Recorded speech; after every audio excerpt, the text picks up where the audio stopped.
Who can be a leader? What is leadership? Let's get started. Thanks everybody for joining. Thank you for jumping in. We're gonna get started. Today's cafetito session's about what is leadership? What is leadership and who can become a leader? A couple of things that we will definitely explore with this is what qualities and traits define an effective leader?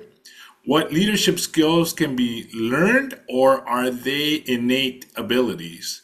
And how do you distinguish between different leadership styles? How do they impact the team and or different organizations? So that in itself is going to be the whole conversation about who can be a leader and what is leadership. So with that being said, I'm going to ping Jorge Sosa, who is here. He has served in the armed forces, Navy veteran, and he recently retired after 26 years of service. So I'm pretty sure that he can definitely share some insight in regards to leadership and who can become a leader and what type of leadership are available. So, Jorge, your perspective, sir, how are you? Hey, Lázaro, thanks. Yeah, I think definitely everybody can be a leader just at different levels, right? Even the most experienced manager, leader, supervisor, what have you, can learn something. So it's a continuous learning process, in my opinion. One of the things that I learned the hard way in my time in the Navy is that consistency is probably the hardest thing, right? So one of the things that I preached and I live by was lead by example. It's real easy to say, but it's really hard to kind of do because everybody's watching, right? And when nobody's watching is when we think we can get away with things. I kind of, I don't know if you follow or if anybody follows what happens or in the news, all the commanding officers or senior enlisted leaders that get caught up in some scandal, right? And then they get removed from command. That's kind of what I'm speaking to, right? So even the most experienced guy or gal can make mistakes, and it's usually again the lack of consistency, sticking to, those core values or following rules and regulations. We just kind of forget. So the biggest challenge is consistency, but if you're aware of it, I think it's a little bit easier. That's one of the things that I really focused on in my time in the military, and really anything that I do with regards to leadership is just self-awareness and consistency, knowing that I can continue to learn from everybody, right? The newest guy or gal can bring something to the table that maybe we're missing. Sometimes as you move up in an organization, you lose sight of those little things that are important to some people. Maybe you have 100 other things you got to worry about, but those little things sometimes, are what, make or break a team. So just being aware, again, going back to that constant learning and being open, I think is crucial.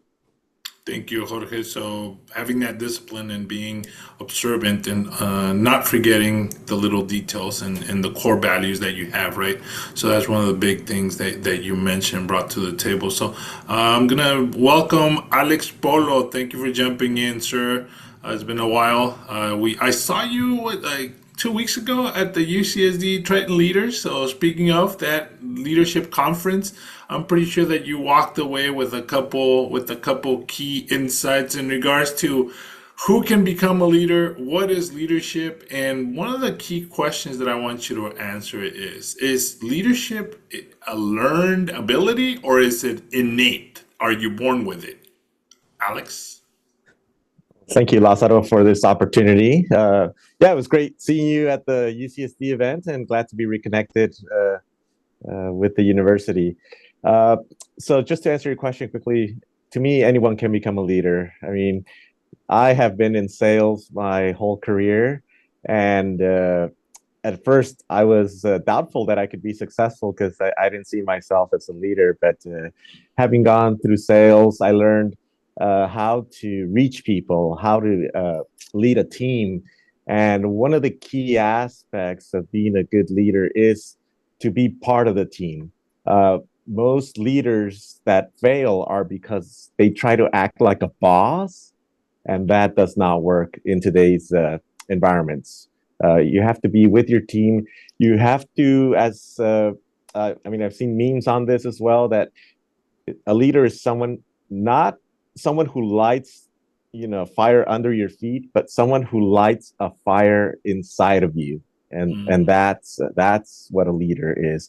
To be a leader, of course, you have to know the people that you are leading, You have to be empathetic to their strengths and their weaknesses, and make the best of them. So to me, yeah, that is what a leader is, and yes, anyone can become a leader.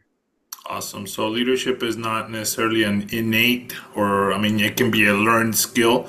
You mentioned that Yes. being a leader can actually, a good leader can actually light a passion inside of you and foster that passion and channel it to some extent to allow you to be able to pursue and continue doing great things in that regard. So that is a great leader. You also mentioned empathy, right? And empathy Hmm. in the sense of trying to figure out if you're a manager or if you're a leader of a group, all of a sudden those individuals are maybe not performing, and we talked about performance evaluations on a yearly basis in a different episode.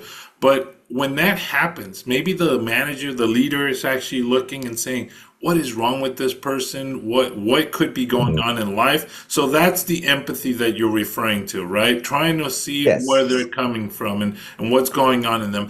There's got to be a little bit of a boundary, I'm thinking, between becoming a friend and just, not just the leader. Can you share a little bit of insight in that boundary line? Yes, I mean, you mentioned the boundary line. To me, it's more of understanding the person that you are leading, whether it's a friend or not. I mean, it could be someone that you've known for many years, and now you're in a position to lead them. Of course, you have to also uh, know yourself as well, Mhm. uh, to be able to be a good leader. And in the end, it's not you who's going to decide if you're a good leader or not. It's the person you're leading, Mhm. based on how you lead them. So yeah. Thank you, Alex. Great insight, great perspective. We're gonna shift over to Mindy. Mindy, you did something really great over the last couple of weeks. A couple of weeks ago, we were talking about different tasks and different projects that we were actually leading, and you mentioned that there's this effort in your company or in your job that you actually took and you led an effort that was not being considered or was not being offered.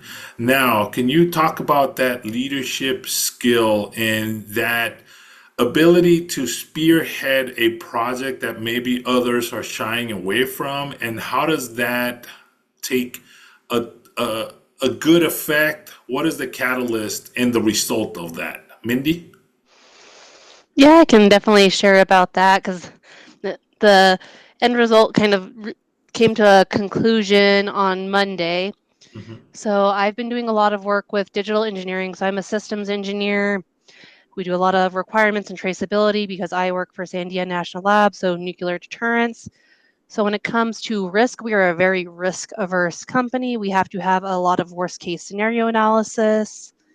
And previously, we were still working like it was 90s, 2000s. We're doing everything via Excel sheets, not really embracing new technologies because of previous bad experiences.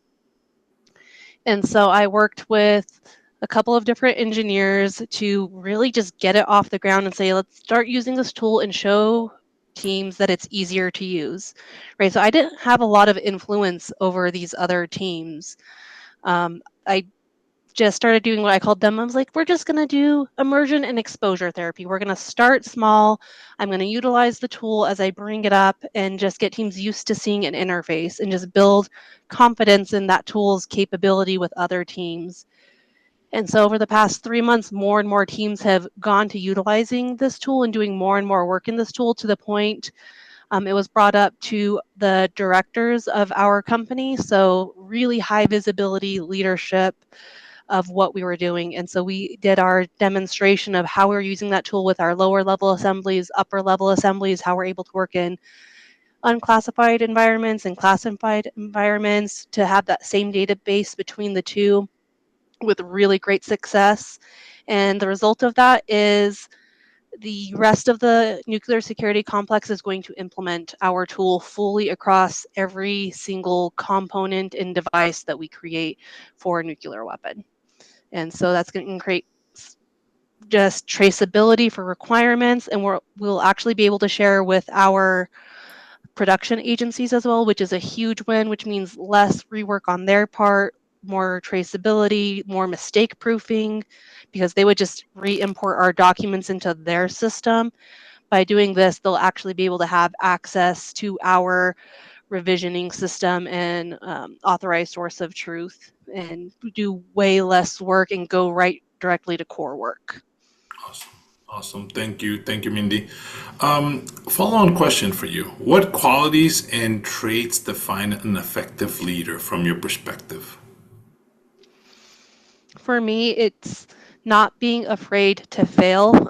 It's really hard in a culture that's very risk averse, but if we're not willing to even try something, we're not gonna get to that next greatest thing. And so just that ability to not be afraid to fail. And if you fail, take ownership. You know what? That tool did not work the way we expected it. But as a result, we're going to pivot and we're going to use this instead. And so the ability to just make decisions.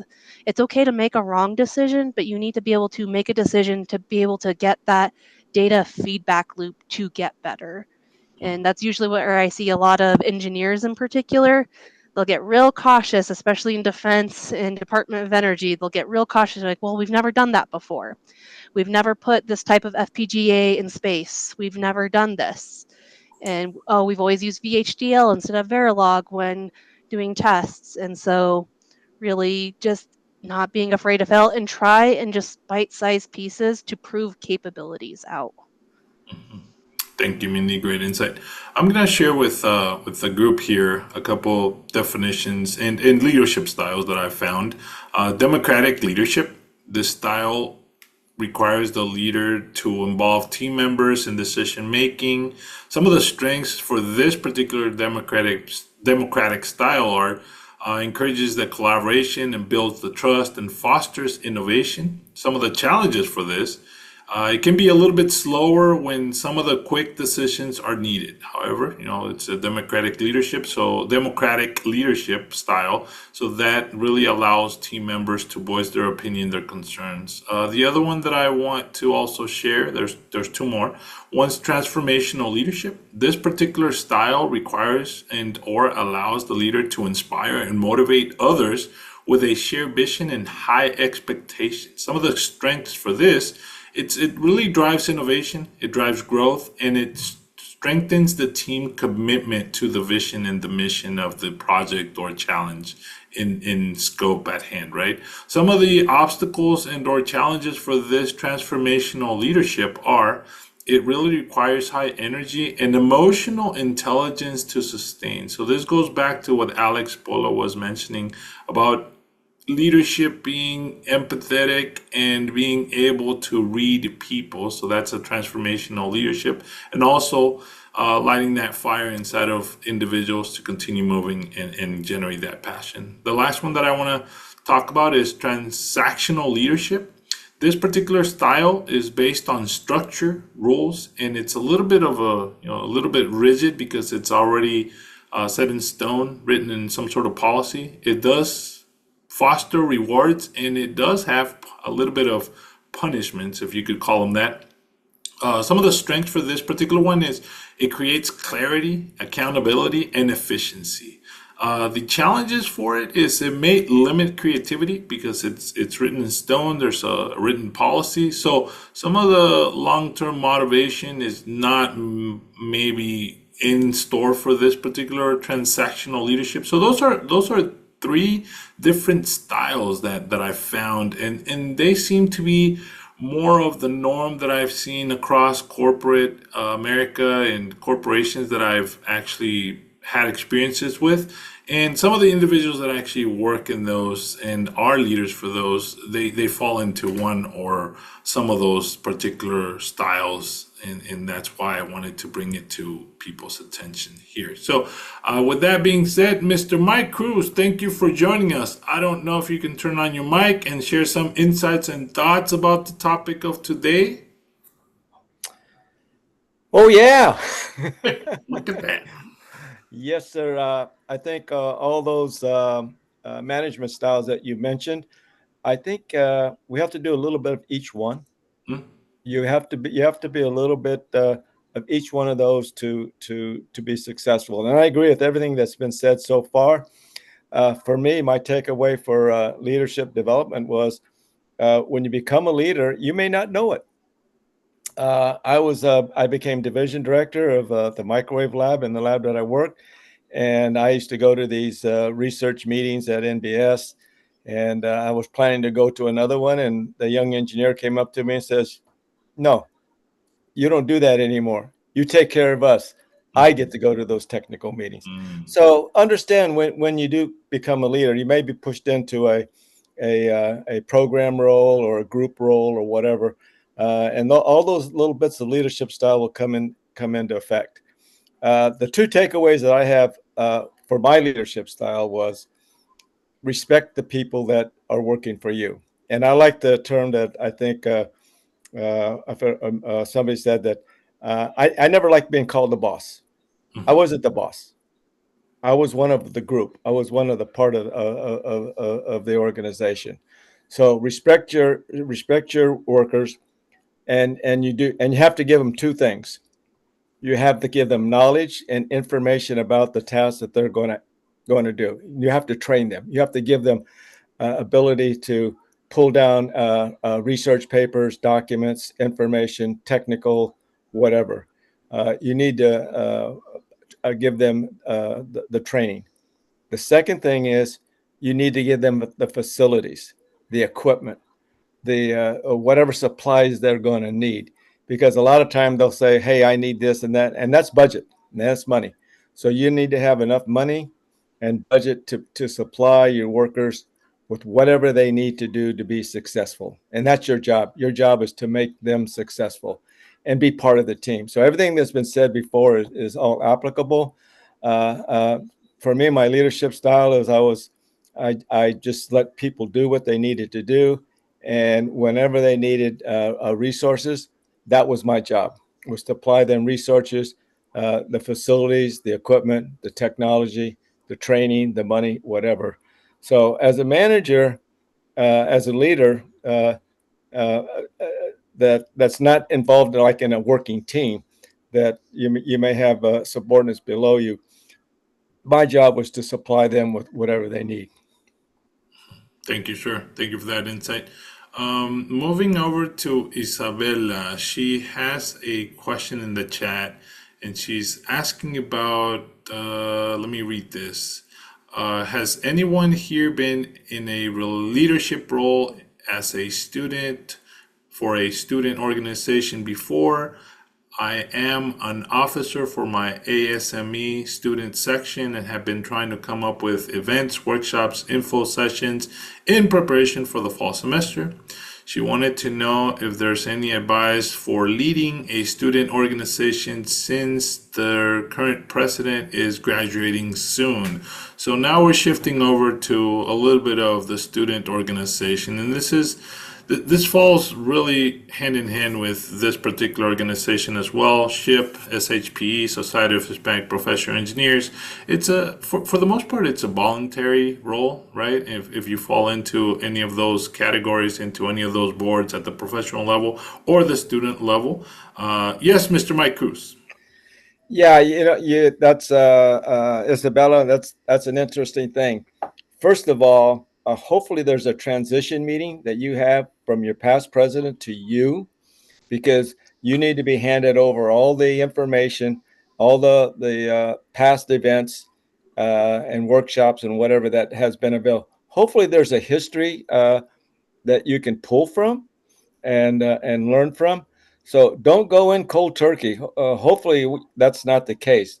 If it is the case, then you've got to do some quick running to find out what workshops, events, and things that were done in the past, and then to improve upon them. So my always thought is, whatever we've done, let's make it better.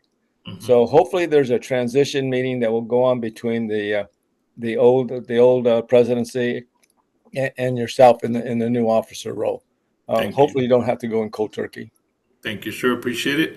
Let's go over to Paul Montoya, father. I know that you've been a leader for the SHIP professional chapters, and you've been involved heavily with the SHIP national efforts.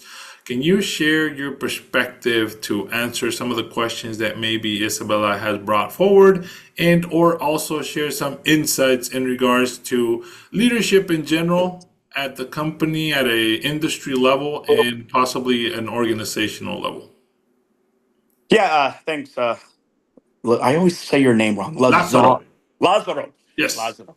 Yeah, you know, a lot of people confuse me with my twin brother. One cool part about being a twin is that as a long time ago, I got involved in student council, like in grade school and high school, and I kind of just fell in love with leadership and learning about leadership and motivating students to attend pep rallies and football games and going to college and getting involved there. Going back to high schools while a college student, telling people what it's like to be an engineer. When I was a freshman a long time ago, 1996, I think I got like the most hours going to. I had Monday and Fridays open, so I had the most hours going back into the high schools and talking to students and trying to motivate them to go into engineering. I always told students, if you're going to be lost, you might as well be lost in engineering.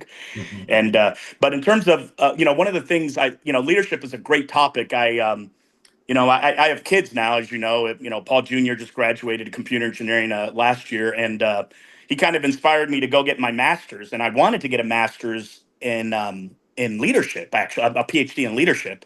But before I did that, I had to get a master's. So I went ahead and so I'm on my last class right now. I'll graduate in 6 weeks with a master's in organizational management, which is kind of a prelude into leadership. Um, so volunteering for student organizations, professional organizations, leaders aren't born, they're made. So over time, it's like anything else. You just keep chipping away, you keep chipping away. And like Michael Cruz said, sometimes it's trial by fire. You're just nominated, you're just pushed into leadership. Others, you kind of go down that leadership path. You start as a member, go to a director, become a treasurer, vice president, president. And believe it or not, when I was in SHIP as a student, I was fortunate enough to be the president of a large chapter at Arizona State, and then a regional leader, and I actually ran for the national rep, lost, and as a consolation prize, they put you as vice, so you get to work with the person that just beat you, which you have to become a leader and step into that role. But I was fortunate that I'm a glutton for punishment, so I did that 2 times and finally did that. And one thing I learned is that um, as you moved up the chain in leadership, this may have just been my own experience, but it seemed like it got easier. It seemed like it got easier. It seems like it was easier to motivate because as you moved up the ranks as a student, the hardest job I ever had was being the president of a local chapter. Like you were responsible for everything, and you felt like, what were you going to accomplish that year as in your presidency for that chapter. When you became a regional and national leader, you were just implementing national and regional policies. So like when I was a regional leader, I get together with the presidents and I just said, everybody run that way. And at the time it was all about, I was pushing more attendance to the national and regional events. Hmm. So just by telling everybody to run in the same direction, we did. Numbers doubled, tripled the next year after that. And then same thing as in the national level. Now you're working with the regional leaders, and it just becomes easier and easier and easier because you're no longer fighting that motivational game. You're fighting a strategic policy game, and I actually never was in position of leadership at the professional level. I passed that baton to my twin brother, and he was involved in Ship Phoenix and actually was RVP back in 2014. So I never had that honor. Me and a few buddies of mine are actually looking at revitalizing one of the chapters down in Ship Tucson, possibly, to see if we can bring that chapter back to life. Because right now in Arizona, we only have one chapter, and that's Ship Phoenix, and covering the entire state. So, but yeah, my advice would be one last thing I'll leave you with is I stumbled upon a group of entrepreneurs. Hmm. And what's interesting in corporate America, and I think you guys can agree with this, if you did 99 things right in corporate America and one thing wrong, when you have your review with your manager, you're going to be, they're going to be they're going to talk about that one thing you did wrong. When you're involved in entrepreneurship and you do 199 things wrong and one thing right, it's interesting because when you get mentored by these entrepreneurs, they actually talk about the one thing you did right and they expand on that skill set. So, my advice to anyone on the call is to get involved in something that helps you grow as a leader where you won't, where it doesn't necessarily jeopardize your career. So, student organizations, professional organizations, volunteer organizations, and entrepreneurship are a great way, a great avenue to help you build your leadership without too much negative recourse. Yeah. Thank you, Paul. That's great insight, great perspective. So, a lot of us here that are actually in the industry are one part of SHIP externally, right? And or some of the corporations that we represent have employee resource groups, ERGs, or business resource groups, or affinity groups, whichever brand you want to call them, but they're external organizations. So they're to some extent, a little bit of a stretch assignment. If you take that leadership role, it's voluntary. It's an extra added portion besides your day-to-day job. So those roles, believe it or not, have visibility, which connect you to executives in the corporate level, BPs, directors. Sometimes you get to meet the CEO of the corporation, and or if it's a large corporation, you get to meet the sector heads of the particular department area that you belong to. So getting involved in those stretch assignments, ERGs, are very, very important, as well as doing volunteer work, which means going to community colleges, universities, local universities, and or high school entities. That gives you a little bit of visibility. It allows you as an individual to hone in on whether you are a leader, whether you have skills that you need to sharpen. That'll definitely be something that can help and guide you in that regard. So that being said, I'm going to see if I can shift over to, first we'll go to David Ramos, and then we'll head over to Mindy to ask a couple questions. But David, you are a student at San Diego State, and you were last year the lead or the president or the chair for the IEEE chapter over at San Diego State. Can you talk about your experience and two or three big things that you can share and recollect that maybe you were not expecting and it was a surprise for you by leading that chapter? David? Yes. Actually, I kind of wanted to respond to Isabella's question quickly. Yeah. So for something that we did to like plan out like events or workshops or info sessions, we reached out to a lot of corporations, and that was very helpful. But I like the biggest challenge that we faced was mostly attendance, and that is because since at school there's I don't know what school you go to, but at San Diego State there's a lot of organizations, and so it's very hard to have a ideal meeting time for all students, and that is because some students they have classes in the mornings or in the afternoons. So deciding when to meet is I would say the biggest challenge, because then since there is a lot of organizations and there's only a limited amount of space, you don't always get time that you want. So one thing we did to overcome that challenge, we collaborated with a lot of organizations and that are related to engineering. So that helped us with attendance, and also like it made the job easier for both of our officers. The workload wasn't a lot, and so like what I would say is to start networking with other orgs that are similar or share the same interests. That way, it's easier for you for the club and for the officers. And so like one of the four things that I faced, now going back to the your question, Lázaro, it was it was what was the question again? Like 4 challenges? Well, one or two things that you learned or that was surpriseful to you and that you were not expecting by being a leader of the IEEE in San Diego State for you. Hmm. I think it's not that I didn't expect it, but it was like more of like an issue that I didn't really like was expecting. Really was like a lot of headache and how like and I would say picking up like the slack or of like other officers.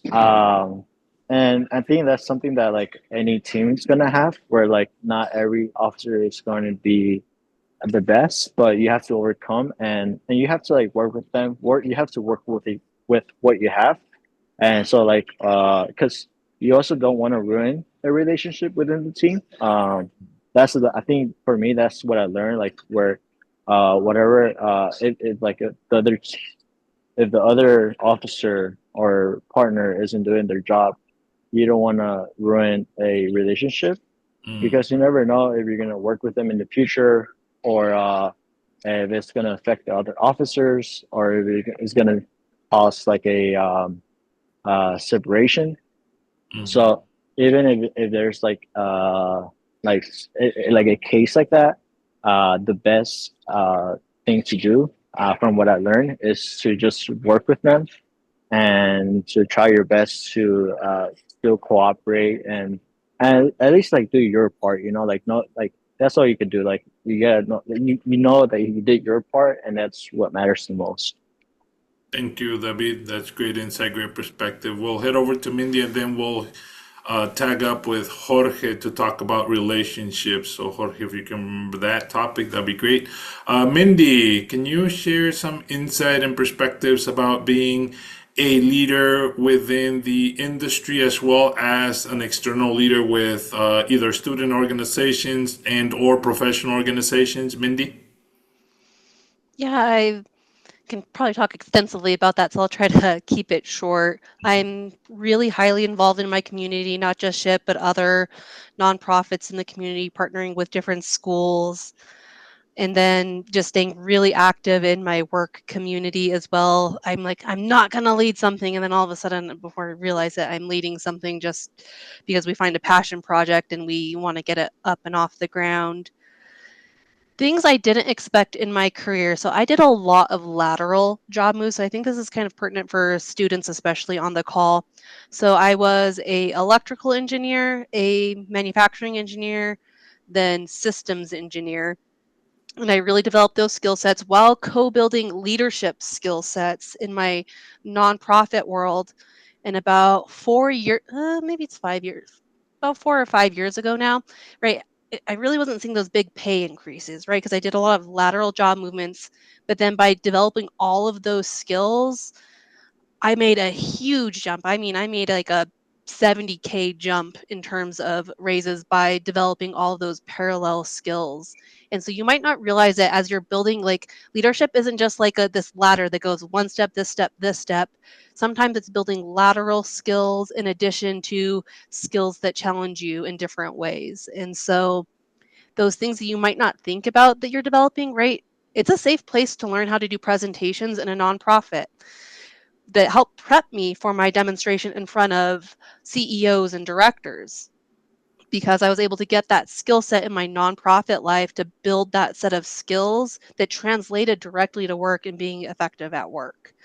And so that's one of the benefits. It doesn't feel like it at times. And then all of a sudden you're going to feel like, oh, I'm really confident with being able to do this. And then you're going to notice that ladder, you're not going to jump up one step, you're going to jump up like 5 steps because you've been building multiple skills along the way that all eventually come together for that big step in your career. So building skills is important, whether it's through work, different types of positions.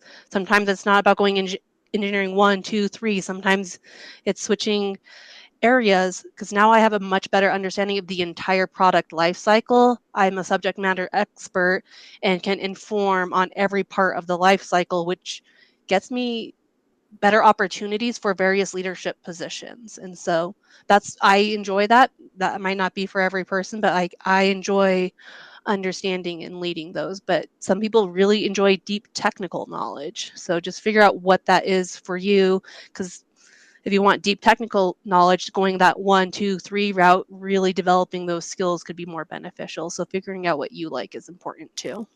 Thank you, Mindy. Great insight. We'll shift over to Jorge, and then we'll tag up with Christian about leadership. So, Jorge, if we could go ahead and ask about the actual relationship that David was hinting at, building, fostering that relationship, because in the military, I believe that that's very important, right? Your life depends on the person right next to you to some extent, literally for that particular job. But when you come out and you're going through this, when you actually come out into the industry, can you share your pros, cons, your contrast of relationship building? Jorge? Of course, yeah, it's huge in the military. I think just in life, right? And another way to call it is just networking. For example, I showed up to Northrop, and this group Adelante embraced me. You being one of the main guys to do so. But it really the organization aligned with where I'm at in my life, right? Where I'm an immigrant, came to this country with pretty much nothing.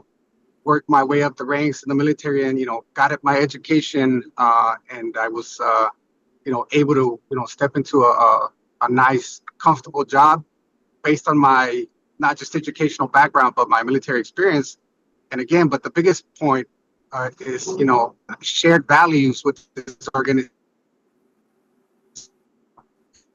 Engineering, it was a big deal connecting with you, connecting with guys like Valentin.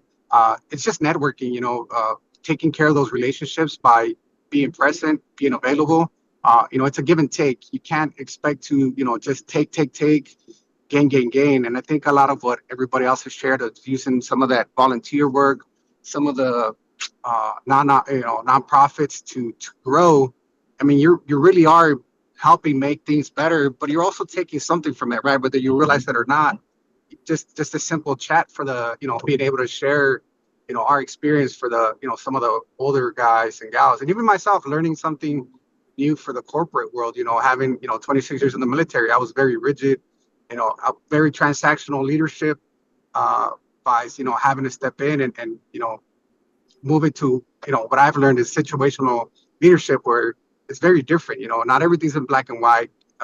Different projects, different managers, different products, even, right, require different finesse. So definitely those relationships or networks are important for your personal growth as a leader, but also even helping others grow. Again, kind of to my initial statement of like learning from others. I was never part of an organization in college because I went to college as an adult. So hearing that some of these younger ladies and gentlemen are already thinking of honing their skills is it's awesome, and it's nice to hear that. Mm-hmm. Thank you, Jorge. And yes, so the relationships essentially become networking. In networking, as we've talked in different episodes, it's essential to be successful, because somebody, you never know who, might be able to open doors, or you might be able to open doors for somebody else that you don't even realize, right? So with that in sense, talking about leadership, we're gonna head over to Lourdes Sarmiento. Lourdes, your perspective on leadership and what leadership skills are important. Lourdes? Yeah, I mean, I work with a manager, and some of the most like leadership skills she does have is technical, yes, but it's more like soft skills, like communication with the team, because she does have like 3 different leadership roles. So trying to manage all that and dealing with just the people, like some situations need to be handled and prioritized earlier than others, and kind of rearranging that. And for me, my job as her engineer is to offset some of that workload and try to manage some other departments and just give her like quick summaries and dealing with that so I can offload a little bit of the stress and the management. Okay, thank you, Lourdes. So communication skills are very important, and being empathetic to some extent. Going back to Alex Polo's statement earlier on in the conversation, it seems to be coming back to a lot of that, right? Let's see, Diego Martinez, sir. I don't know if you have any insight or perspective in regards to some of the leadership skills that you hope or you wish or you view some of the good leaders should have. Diego? Yeah, communication definitely. I think kind of yeah, everything goes back to what Alex said, and communication I think is really key for a leader.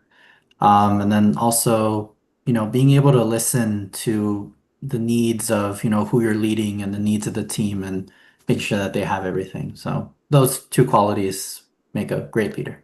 Thank you, Diego. Great insight, great perspective. Shifting over to Victor Carrera Muro. You were the lead for the recovery team over at the RPL, Rocket Propulsion Lab team within UCSD. So I want to ask you questions about, were you ready to step into that leadership role? Did you feel that you were born to do that, or is that something that you learned, and how did you adapt to that leadership role? Victor? Yeah, just being completely honest, I don't think I was ready to go into that leadership role. I had just joined the club 6 months before I turned lead, and usually to become a lead, you need to be there for about a year or even longer. So just being put in that position was really difficult. But I think what helped me the most was my ability to quickly adapt to things and just being able to take in a lot of information and just somewhat being also having the ability to communicate effectively within my team. At that point, I think we had like 3 members in the team. And one of the things that also helped me out a lot was creating what's it called? A very doable like calendar, if that makes sense, and timeline. So I think that's also the qualities of a great leader, just being able to create timelines that are, feasible. You don't want to be pushing the team to do too many things because you're just gonna burn them out.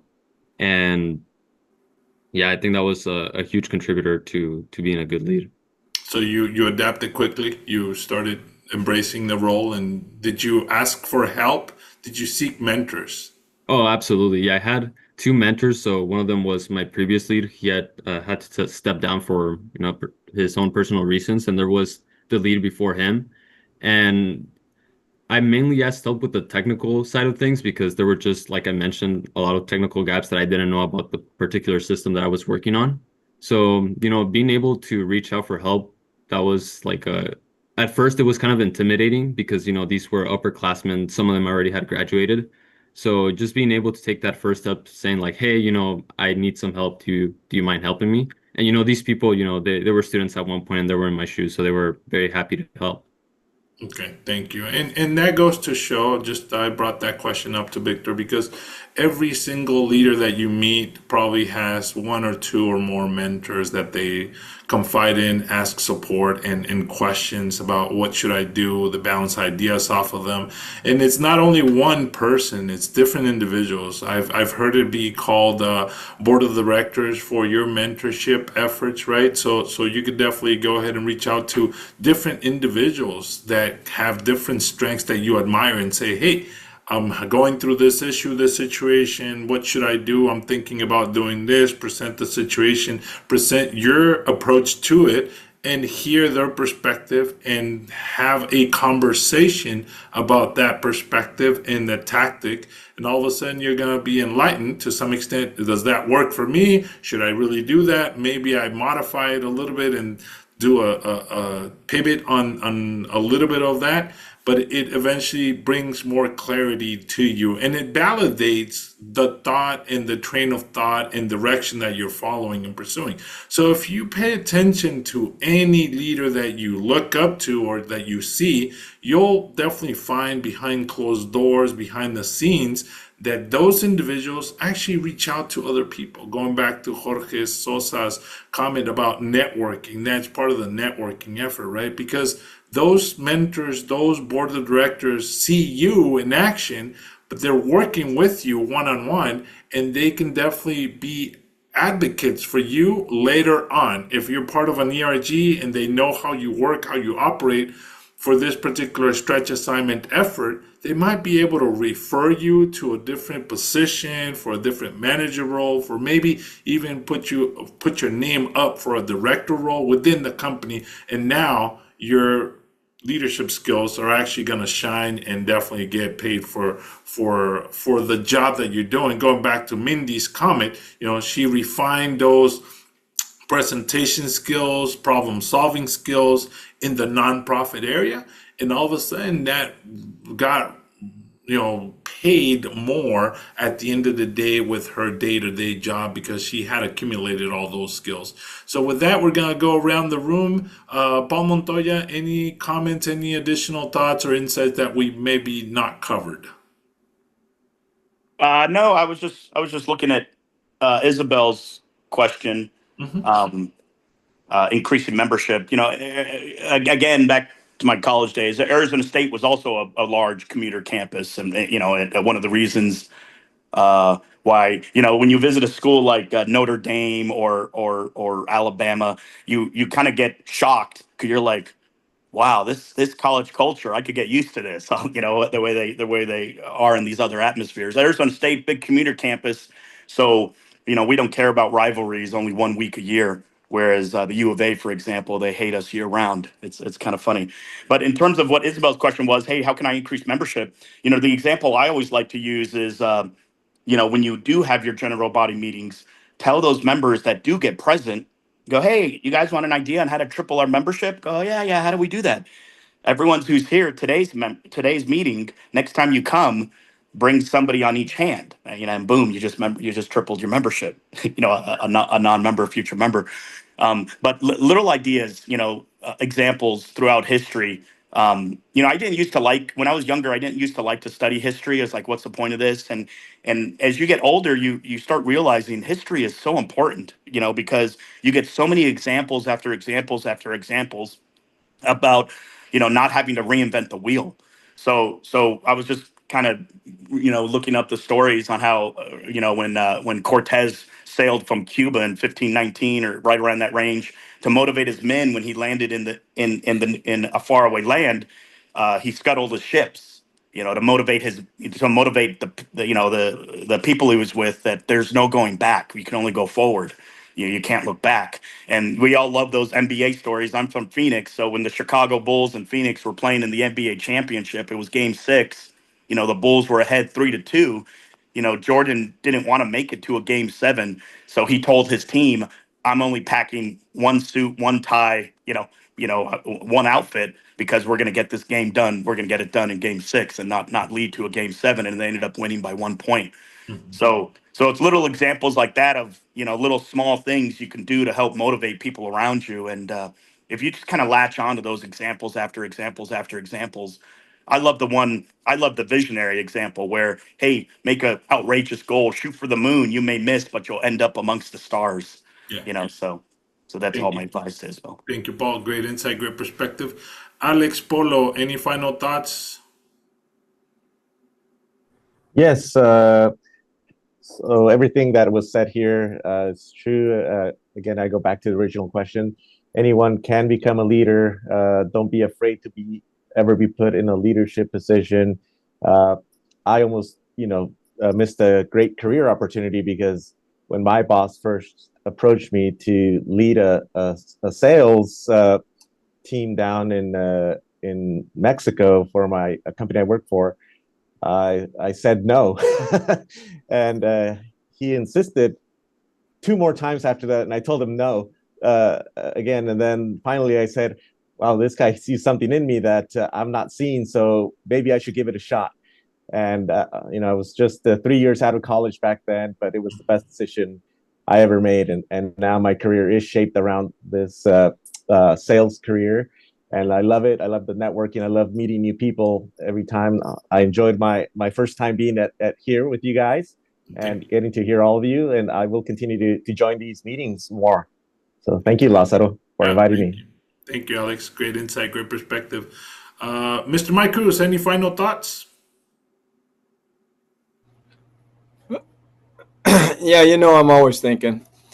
I have to go back to the, is it learned or is it innate? And I just have to mention that you have to have an innate quality to be an excellent leader. Okay. And that innate quality is to have a love for your fellow man to make them better.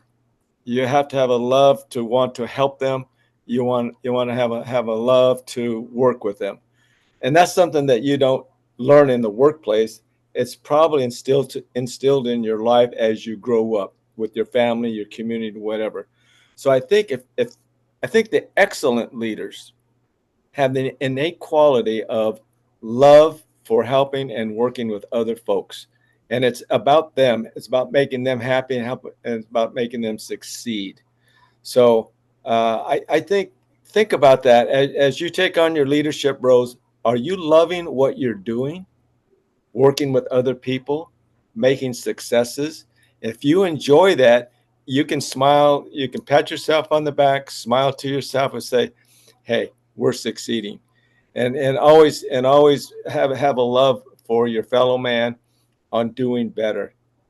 Because if you don't have that, I was just thinking, if you don't have that quality, how do you succeed when you work with other people if you're not enjoying the work that you're doing and seeing others succeed?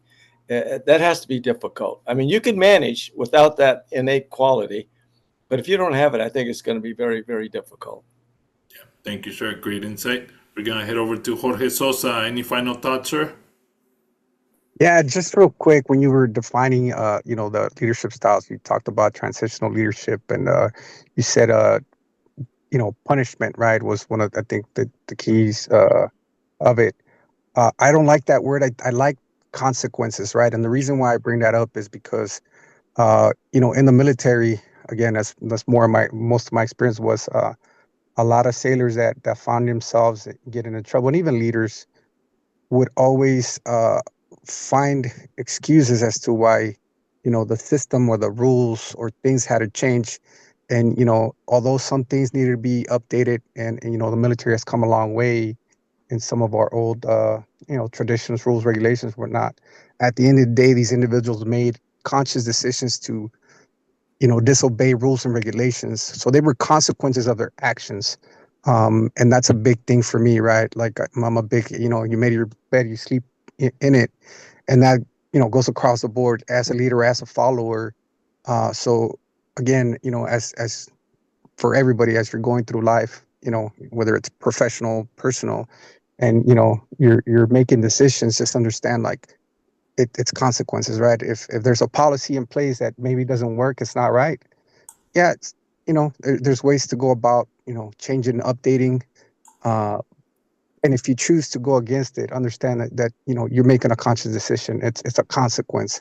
That's the kind of last thing that I think is important to me, because it's helped me a lot in my career, where there was times where I blatantly disobeyed, but it was the right thing to do, and it produced a change.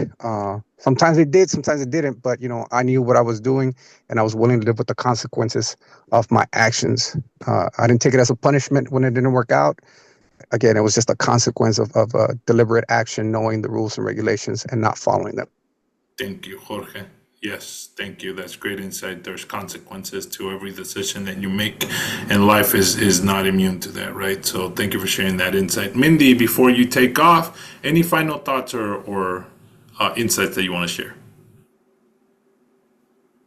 Maybe she did drop off. Lourdes, any final thoughts or insights you want to share with us? No, just thank you for the insights. Okay, thank you. Victor, any final thoughts, sir? Thank you for having this conversation. Awesome. Diego, any final thoughts? None. Thank you. Thank you. Isabella, I don't know if you can turn on your mic. Hopefully your wisdom teeth are better now. Final thoughts? No, I'm just wondering where the recordings of these meetings go. Oh, they normally I publish them in LinkedIn, and you can definitely look for them when they're ready and available. So I can definitely share that, and you can click on them. Thank you. So with that, thank you so much for joining Cafecito Chats. I hope that you learned something about leadership and that everybody's input was insightful, and that everybody takes something away from this and implements it, and you get out of your comfort zone. And going back to Alex Polo's comment, if you get an opportunity and somebody taps you on the shoulder and says, "Hey, I think you'd be a good fit for this," get out of your comfort zone and try to step into that leadership role and embrace it. Even though it might be daunting, you could definitely go ahead and take great heed from those words from Alex and Jorge also. Everybody that shared, thank you so much. With that, thank you so much, and I'll see you next Wednesday. Hasta luego. Bye-bye. Thank you for joining. We'll see you next time. Bye bye.